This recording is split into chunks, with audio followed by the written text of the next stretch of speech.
So our next technique is going to continue up the anterior compartment of the leg, principally the tibialis anterior. So I'm going to turn my hand so that my knuckles are near this edge of the tibia, and I'm going to go up Susan's anterior compartment, up the front of her shin, not pressing into the shin bone, and bringing this tissue up. Now, at the same time, I'm going to ask her to do the same movement that we did before of dorsiflexing and plantar flexing, which helps her know where I am, helps me know where she is, and helps the tissue wake up and melt in general. All right, well, so let's have Sunshine try this same thing. The first thing you want to do is make sure that Susan's leg is not laterally or medially rotated. And then just take your hand and turn it so that these knuckles are coming in contact. And again, it's right down through your arm with your weight. That's good. And now as you move up, you get her to dorsiflex and plantar flex.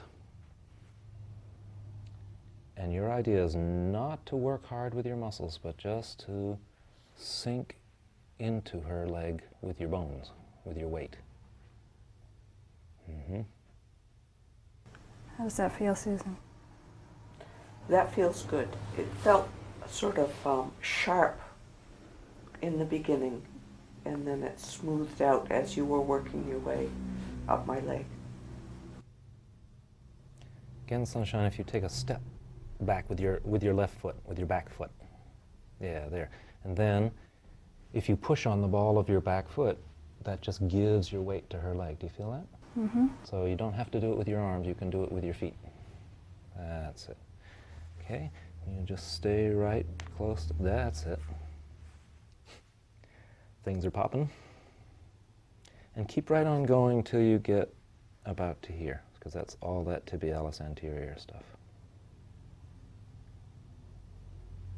That was much smoother.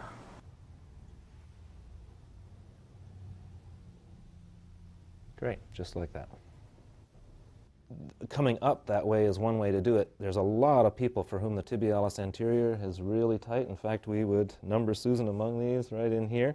So sometimes I'll just take these knuckles, or even these knuckles, but let's do it with these, and I will sink into the leg like that, and now Susan, you come up and down. And it's really, I'm not moving at all, it's the client's movement that is doing all of this. But it allows me to sink into her leg a little more deeply. You feel that? Yes, I do. Deeper, deeper down in the muscle? Yes. It's still not painful, It is it? says, oh, this... Is it this painful was tight. or, yeah, well, you see, that's where the pain thing becomes funny, because I don't want to impose pain on your body, but there's pain in your body that needs to be exposed. So Right. it's a gentle dance that we have to do, because right there things are really tight. You're at the hedonic point. I'm at the hedonic point, okay. So, Sunshine, you come in and try that. Yeah, whichever one feels more comfortable. And she doesn't move until you get set in. You relax, Susan, and Sunshine, you come in. And when you feel well set up, feel like you're in there, just tell her to dorsiflex and plantar flex. Feel the muscle moving underneath your knuckles? Yep. For this next technique, we want to include the tissue on the surface of the tibia, and to do that, you need to make your hands into a kind of rooftop.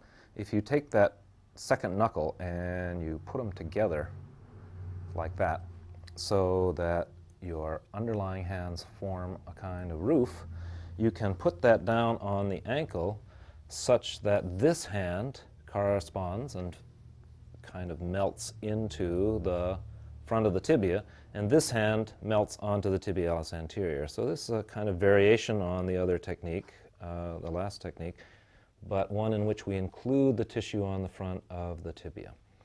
And once again, I'm going to ask Susan to bring her foot up and down, and I'm going to bring my hand up. My knuckles stay together on this. I'm not spreading apart yet. I'm going all the way up the tibia with this. Keep moving, Susan, up. Yep, lovely. And then when I reach the tibial tuberosities, I do spread wide under the knee along the tibial condyles. Great. So, Sunshine, you have a go. Okay, that's great. Just keep those knuckles together. Sink into leg. And do you feel what's between you and the tibia bone here? You're just kind of, there is a layer of fabric, and you're just lifting that layer of fabric off the bone and loosening it from the edge of the bone. You might feel little crunchy things under your hands as you go up that bone. That's calcium lactate, and they will melt and fall away. Great. It looks good. Does it feel good, Susan? Feels very good. Good. And so now as you get up to the top of the tibia, you just let your hands spread under those tibial condyles, and eventually you fall off. Yep, just like that. Great. Yeah, if you want to emphasize that with your fingers, you can. Good.